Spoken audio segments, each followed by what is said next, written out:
လာမယ့် iPhone 17 lineup တစ်ခုလုံးဟာလုံးဝပြောင်းလဲသွားတဲ့ camera design အသစ်ကိုသုံးမယ်လို့သိရပါတယ်။ဖုန်းရဲ့ frame ကိုလည်း15နဲ့16မှာလို့ titanium ကိုဆက်လက်အသုံးပြုတော့မှာမဟုတ်ဘဲအများသိကျင်ကြတဲ့ဈေးနှုန်းဖြစ်ပါတယ်။ Promotion display technology ကိုအသုံးပြုမယ်လို့သိရပြီး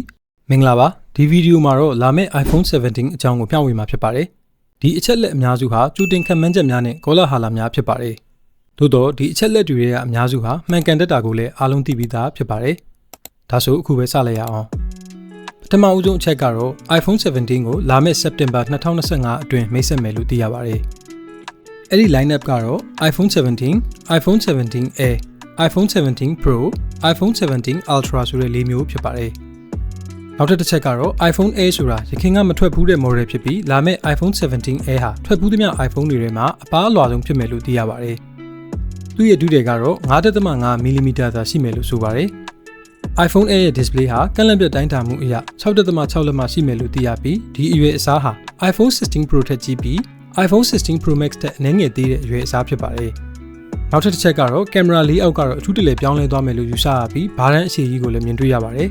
။လာမယ့် iPhone 17 lineup တစ်ခုလုံးဟာလုံးဝပြောင်းလဲသွားတဲ့ကင်မရာဒီဇိုင်းအသစ်ကိုသုံးမယ်လို့သိရပါတယ်။ကင်မရာလေးလုံးပါဝင်တဲ့ setup ကိုမိတ်ဆက်မယ်လို့ဆိုပါတယ်။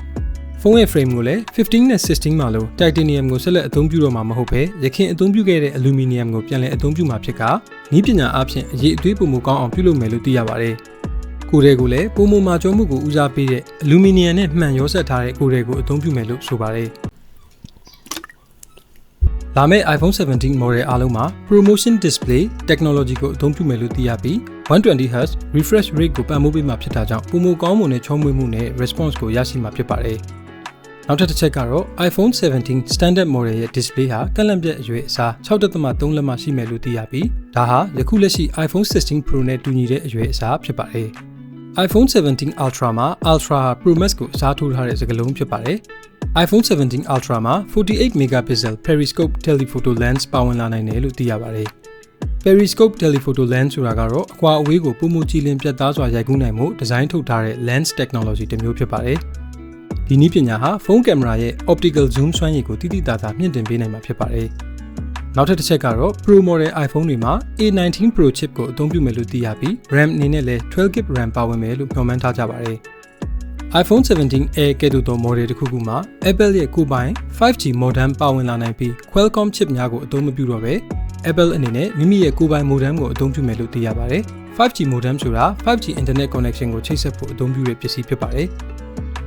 နောက်တစ်ချက်ကတော့ Pro Max အစား Ultra ဆိုတဲ့နာမည်ကိုအသုံးပြုတဲ့ရည်ရွယ်ချက်ကတော့ Pro Max ရဲ့အရေးအသွေးကိုနောက်တစ်ဆင့်မြင့်တင်ခြင်းဖြစ်ပြီးပါဝင်တဲ့ premium features တွေကိုပုံမထင်ရှားစေလိုတာကြောင့်လို့ဆိုပါတယ်။နောက်တစ်ခုကတော့အရေးအကြီးဆုံးအပိုင်းဖြစ်ပါတယ်။ဒါကတော့အများသိကျင်ကြတဲ့ဈေးနှုန်းဖြစ်ပါတယ်။ iPhone 17 Air ရဲ့ဈေးဟာ$900ဝန်းကျင်ရှိမယ်လို့သိရပြီးအဲ့ဒီဈေးဟာ standard iPhone 17 model နဲ့ iPhone 17 Ultra ရဲ့ကြားမှာရှိတဲ့ဈေးဖြစ်ပါတယ်။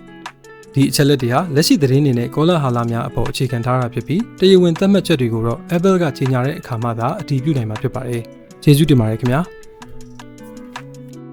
ကျွန်တော်တို့တင်ဆက်ပေးနေတဲ့ content လေးတွေကိုသဘောကျနှစ်သက်တယ်ဆိုရင်ကျွန်တော်တို့ရဲ့ channel လေးကို subscribe လုပ်ပေးခြင်းဖြင့်ကူညီနိုင်ပါတယ်ခင်ဗျာ။ comment တိုင်းကိုလည်းကျွန်တော်တို့တည်တည်ချာချာဖတ်ပါတယ်။အားလုံးကိုကျေးဇူးတင်ပါတယ်။သင်အနေနဲ့ iPhone တွေ MacBook တွေကိုကြည့်ရှုလေ့လာတာသဘောကျနှစ်သက်တယ်ဆိုရင် Apex Trading လို့ခေါ်တဲ့ကျွန်တော်ရဲ့ဆိုင်လေးကို Facebook မှာဝင်ရောက်လေ့လာလို့ရပါတယ်။ Apex Trading မှာအဓိကအားဖြင့် iPhone, MacBook, iMac, Mac mini အပြင် IT နည်းပညာဆိုင်ရာပစ္စည်းမျိုးစုံကိုအသစ်ရော second hand အနေနဲ့ပါအယောင်းအဝယ်အလဲအထက်ပြုလုပ်ပေးပါတယ်။